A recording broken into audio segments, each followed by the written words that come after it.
sa mga kababaihan na Kristiyano, huwag pumasok sa Islam para makapag-asawa ng Arabo. Maari itong humantong sa sitwasyon na siya ay magagalit sa Pilipinas. Kailangan mo ng mga dokumento para sa iyong pagyakap sa Islam at divorce papers. Hindi nangangahulugang ikaw ay naghihirap sa iyong asawa sa susunod na araw ang buong bansa. Kung ang layunin mo ay pumasok sa Islam para makapag-asawa ng isang Arabo, sana ay huwag mo na itong gawin dahil maari itong humantong sa sitwasyon na siya ay magagalit at magmura sa Pilipinas. Bakit? Kasi kailangan mo ng mga dokumento para sa iyong pagyakap sa Islam at para makuha ang iyong divorce papers.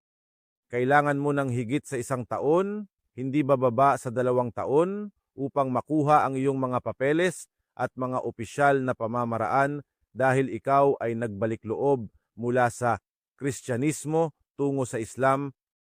Kailangan mong makipag-ugnayan sa gobyerno ng Pilipinas para magawa ang lahat ng ito. Baka magsawa siya dahil gusto niyang makakuha ng residency, magtayo ng negosyo, gumawa ng mga investments, bumili ng tindahan at bumili ng bahay. Lahat ng ito ay pinipigilan mo dahil sa mga papeles mo. Kaya kung ang pangunahing layunin mo ay makaalis sa iyong dating asawa at makapag-asawa ng isang bagong Arabo, huwag mong isipin na kailangan mo ng ibang tao para sa iyong pagyakap sa Islam.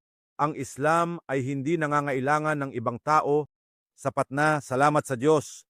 Pero ikaw ang nagnanais na pumasok sa Islam para sa relihiyosong dahilan. Pero kung nais mo lang pumasok dito para makapag-asawa ng isang tao, mali iyon.